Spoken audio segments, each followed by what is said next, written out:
Friends, आज का हमारा नया चैप्टर है चैप्टर नंबर 3।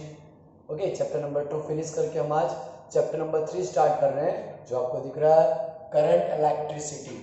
ओके, तो करंट इलेक्ट्रिसिटी आपने उसका बेसिक बहुत सारा टाइम में भी पढ़ा है, तो वो जो बेसिक है वहां से हम बेसिक को गो थ्रू करके हम आगे थोड़ा डिटेल में पढ़ेंगे और सर्किट्स हम यहाँ पे ज़्यादा पढ़ेंगे और सर्किट्स के प्रॉब्लम भी सॉल्व करेंगे, क्योंकि वही हमारे लिए यहाँ इंपॉर्टेंट रहेगा। ठीक है, तो as earlier we have discussed that whenever charge is steady, that steady is known as electrostatic charge. Okay, हमने जो अभी तक का पढ़ा है चार्ज, वो चैप्टर 1 और 2 में स्टेडी चार्ज था, उस पर कोई चार्ज मोशन नहीं कर रहा।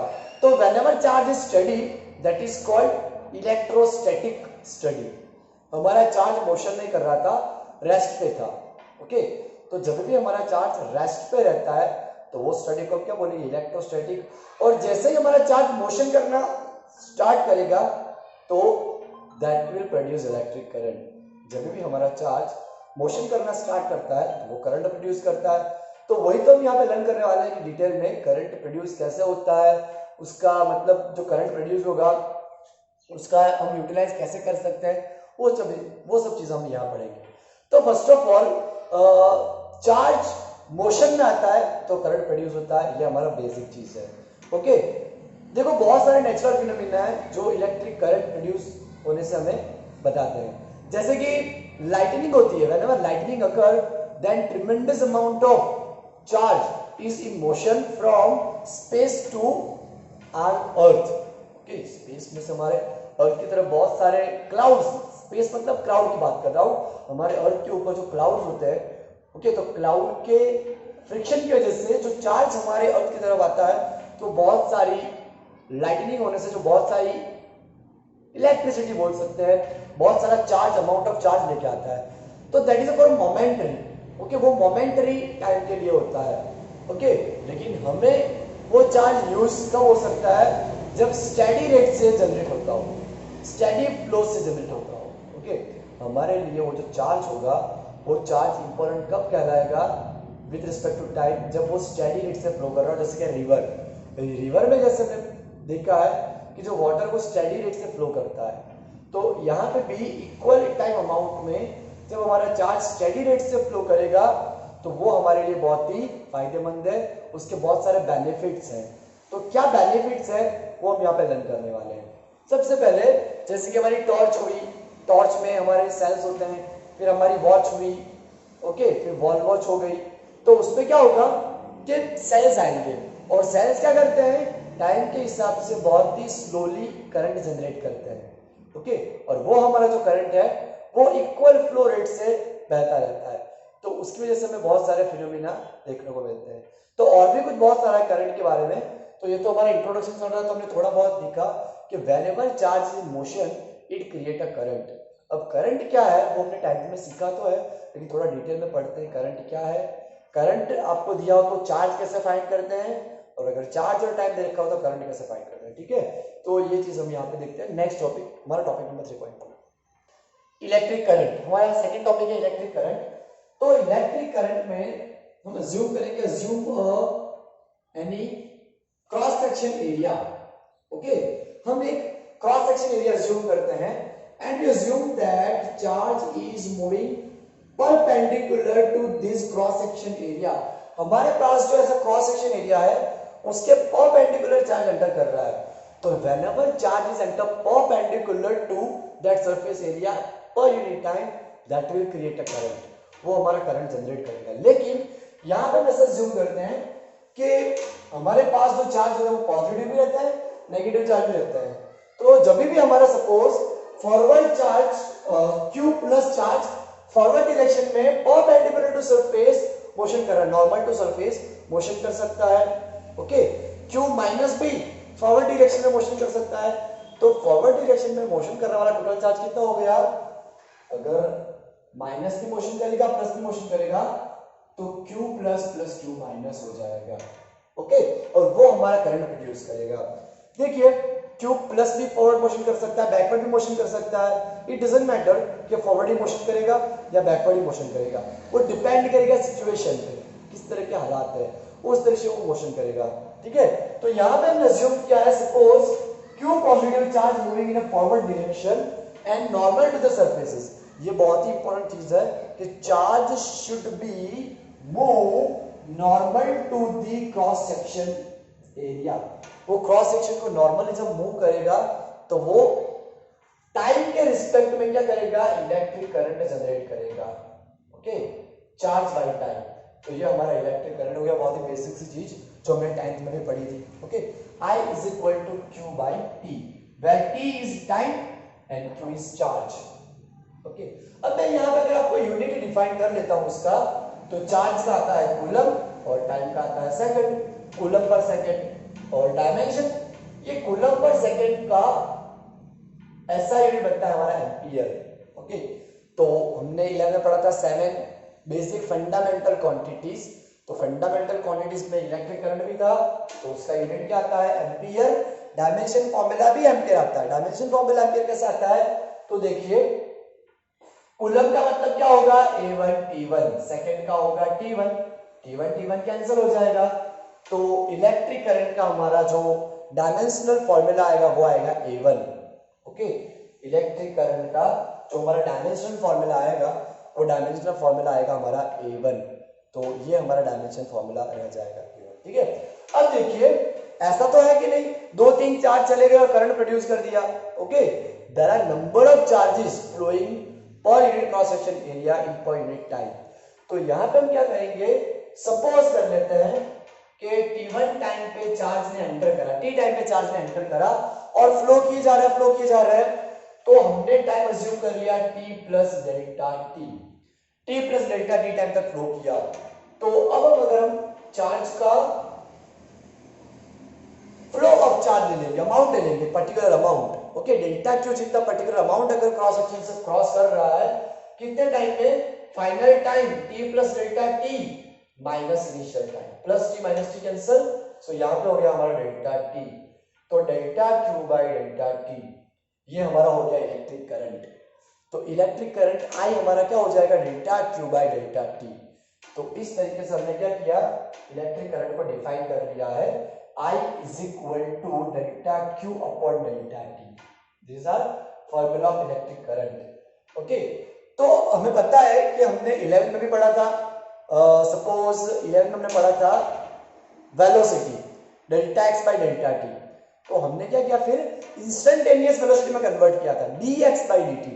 हमने पढ़ा था एक्सेलरेशन, एक्सेलरेशन में भी हमने क्या किया था, dv बाई dt। तो यहां पे भी आप इंस्टेंटेनियस करंट का पर्टिकुलर अमाउंट कितना है वो भी आप कैलकुलेट कर सकते हो। तो यहां पे उसके लिए क्या करना पड़ेगा, लिमिट लेना पड़ेगा। तो if I substitute limit over here, then I is equal to limit delta t tends to 0 delta q by delta t।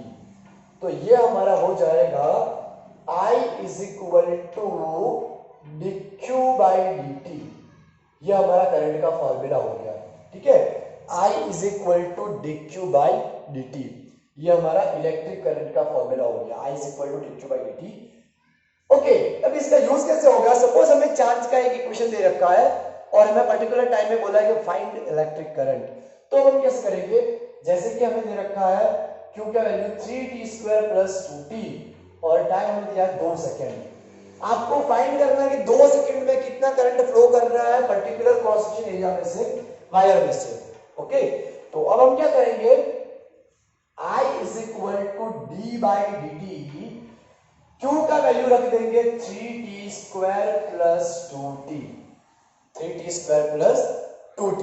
तो यहां अगर हम डिफरेंशिएट करते हैं तो 2 आगे आ जाएगा, तो 60 और 2t का हो जाएगा 2, और हमें कितने सेकंड बोला है, 2 सेकंड में। तो अगर हम यहाँ पे t 2 सेकंड ले लेते हैं तो 6 इंटू 2 प्लस 2, तो 6 2 12 प्लस 2, तो यहाँ पे हमारा करंट हो गया 14 एम्पियर। तो इस तरीके के क्वेश्चन में हमें ये फॉर्मूला बहुत ही काम लगेगा, डिफरेंशिएशन वाला। ये I is equal to dq by dt, कितने टाइम में कितना फ्लो चार्ज कर रहा है। ओके, तो from that formula we can derive the amount of current, value of electric current. तो वो चीज हमें पता है। सेकंड चीज, सेकेंड चीज, अगर आपको चार्ज फाइंड करना हो, आपको इक्वेशन दे रखी हो इलेक्ट्रिक करंट की और आपको चार्ज फाइंड करना हो, तो आपको क्या करना पड़ेगा, यही फॉर्मूला लिख रहा हूं वापस, dq बाई dt। अब हम क्या करेंगे, dq को सब्जेक्ट बनाएंगे, dt को ऊपर ले लेंगे, so dq is equal to I dt। Now you have to integrate on both side. अगर हम दोनों साइड इंटीग्रेट कर लेंगे ऐसे, dq integration dq integration I dt, as we know integration dq हमारा क्या हो जाएगा, q हो जाएगा, ठीक है, इंटीग्रेशन I dt। तो ये हमारा हो गया चार्ज। चार्ज का हमारा इक्वेशन क्या हो गया, इंटीग्रेशन I dt। तो अगर आपको I की इक्वेशन दे रखी है तो आप इंटीग्रेशन कर लीजिए, लिमिट रख दीजिए। आपको बोला अगर 2 सेकंड से 4 सेकंड के बीच में कितना करंट फ्लो किया, तो 2 to 4। I का कोई इक्वेशन दे रखा होगा, इंटीग्रेशन कीजिए और लिमिट रख दीजिए, तो हमें पता चल जाएगा कि 2 to 4 सेकंड में कितना चार्ज फ्लो हुआ। तो इस तरीके से बहुत सारे क्वेश्चन हम सॉल्व कर पाएंगे। एक और चीज देखिए यहाँ पे, सपोज इलेक्ट्रिक करंट का अमाउंट कैसे होता है, जैसे कि हमारे रेगुलर यूजेस में जो होगा, हमारे घर में वगैरह में, ऑफिस वगैरह में, स्कूल वगैरह में, तो वो जो होगा उससे क्या होगा, एम्पियर में होगा अमाउंट, ठीक है। अगर लाइटनिंग हुई तो in the lightning it is a ट्रेमेंडस amount of very large value. Suppose उसका वैल्यू 10,000 एम्पियर हो गया, और हमारे अंदर जो नर्व सिस्टम आता है, तो अगर नर्व सिस्टम का हम लेते हैं तो वो माइक्रो एम्पियर में हो जाएगा, ठीक है। तो there is a small value to large value, electric current is a different category. जो इलेक्ट्रिक करंट उसका अमाउंट डिफरेंट तरीके से डिफरेंट होगा। तो सबसे पहले तो हमें ये जो फॉर्मूला हमने लर्न की है, वो फॉर्मूला हमें पता होनी चाहिए, कब कौन सी फॉर्मूला यूज करनी है वो भी हमें पता होनी चाहिए। बाकी बहुत simple formula I is equal to delta Q by D. अगर आपको 1 एम्पियर की डेफिनेशन पता करनी हो तो यहां हम क्या करेंगे, when charge of 1 coulomb flow in 1 second, charge of 1 coulomb flow in 1 second, then it is called 1 ampere. 1 second में अगर हमारा 1 कूलम चार्ज फ्लो कर रहा है तो वो हमारा 1 एम्पियर करंट कहलाएगा, ओके। अगर 1 सेकेंड में 1 कूलम चार्ज फ्लो कर रहा है, that is called 1 ampere current. तो ये सब हमारा जो बेसिक है वो भी सीखा। अब हम हमारा नेक्स्ट टॉपिक है 3.3 वो करते हैं, ठीक है। ओके, हमारा नेक्स्ट टॉपिक जो है वो है electric currents in conductors. Conductors में इलेक्ट्रिक करंट कैसे फ्लो करता है उसके बारे में हम यहाँ बेसिक डिस्कशन करेंगे, okay. As we know that when electric field is applied, okay, when electric field is applied, then charge particle experience forces, okay. Charge particle force experience करेगा और मोशन करेगा। अगर हम इलेक्ट्रिक फील्ड अप्लाई नहीं कर रहे हैं तो वो फोर्स एक्सपीरियंस नहीं करेगा, और हमें पता है कि इलेक्ट्रिक फील्ड अप्लाई करने पे उस पे कितना फोर्स लगेगा, is equal to QE, that experience a force, okay, and then after that can start a move. और अगर मूव करना स्टार्ट कर देगा तो करंट जनरेट करेगा, यूनिट टाइम में मोशन कर रहा है चार्ज तो, ओके। लेकिन यहाँ पे आयंस और मॉलिक्यूल्स बहुत सारे होते हैं जो करंट प्रोड्यूस कर सकते हैं, जैसे कि at the upper strata of our earth, that is called ionosphere, there we got lots of ions, positive and negative, okay. हमारा जो अर्थ का सरफेस है उसके ऊपर वाले स्ट्रेटा पे आयोनोस्फीयर करके एक रीजन है, वह बहुत ही सारे आयंस रहते हैं जो करंट प्रोड्यूस करने की कैपेबिलिटी उनमें है और करंट प्रोड्यूस करते हैं। तो यहाँ पे हम बेसिकली जो करंट प्रोड्यूस करने वाले हैं वो कंडक्टर्स पे करने वाले हैं। हमारा बेसिक जो आइडिया रहेगा वो कंडक्टर में कैसे करंट प्रोड्यूस करते हैं।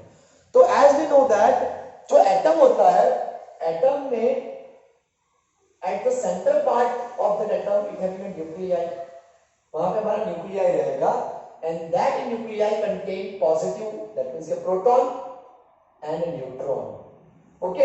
As we know that proton is the positive charge which is bounded inside the nucleus only, वो हमारा चार्ज क्या हो गया, बाउंड हो गया, बाहर तो आ नहीं सकता अभी, ओके। और इलेक्ट्रॉन वो भी कैसा है, बाउंडेड है, okay.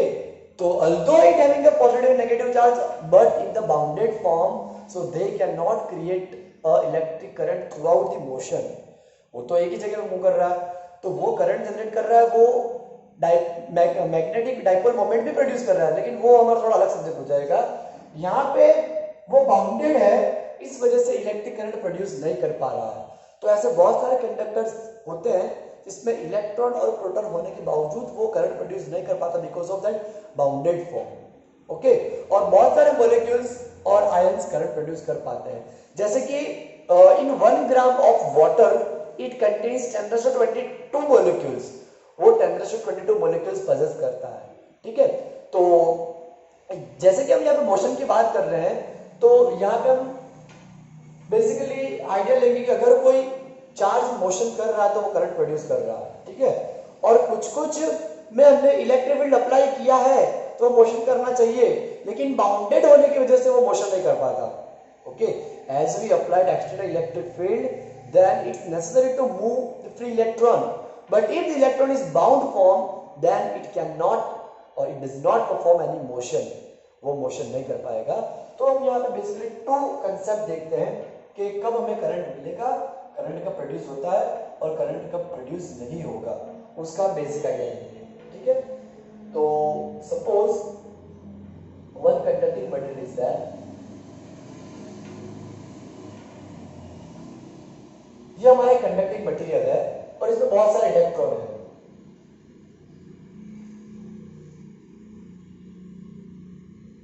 All electrons are moving in a helter-skelter direction, random direction. All electron moves are in random direction. जितने भी इलेक्ट्रॉन हैं सारे रैंडम डायरेक्शन में मूव कर रहे हैं। अब देखो, this case is without applied electric field. जब भी हमने इलेक्ट्रिक फील्ड अप्लाई नहीं किया है तब क्या हो रहा है, electron are moving in different directions, electron are moving in different directions, they collide with a positive ion, loss or its energy dissipated in form of heat energy. Okay, but after some time, after momentary time, it again started motion, after again colliding, again its loss its speed, then after again it's moving. हमारा जितने भी यहाँ positive ion होंगे all are fixed in a particular position. जितने भी हमारे positive charge हैं वो सभी एक पर्टिकुलर जगह पे फिक्स किए हुए हैं। ओके, वो सारे पर्टिकुलर पोजीशन पे फिक्स हैं।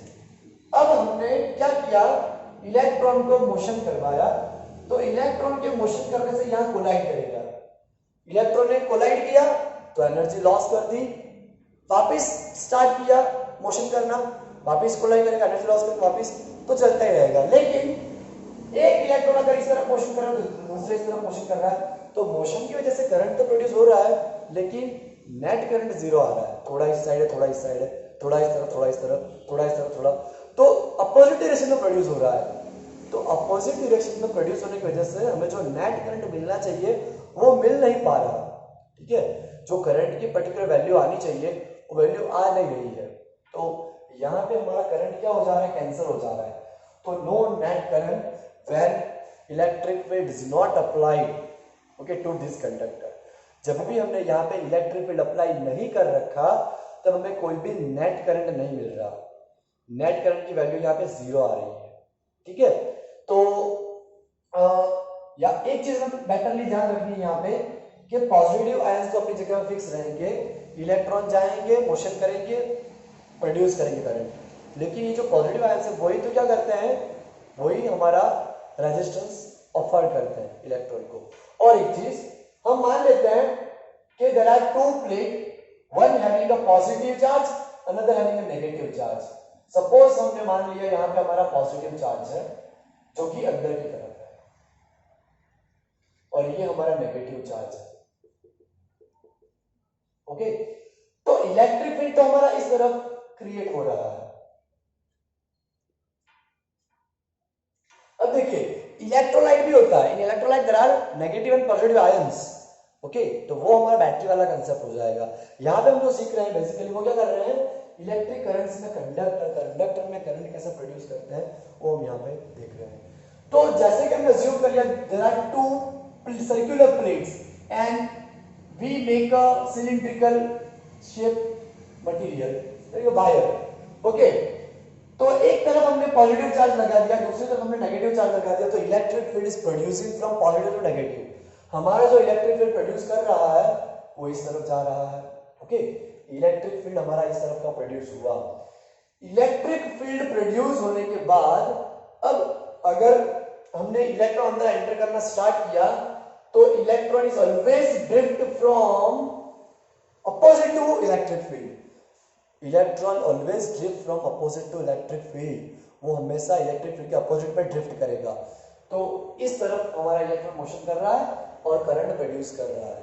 ओके, तो जब हम एक साइड पॉजिटिव ले रहे हैं एक साइड नेगेटिव ले रहे हैं, पर्टिकुलर इलेक्ट्रिक जनरेट हुआ, उसमें हमारा चार्ज पार्टिकल अगर मोशन कर रहा है तो करंट भी प्रोड्यूस कर रहा है, और करंट जो प्रोड्यूस कर रहा है उसकी वजह से हमें क्या मिल रहा है, यहाँ पे कुछ ना कुछ अमाउंट करंट का मिल रहा है।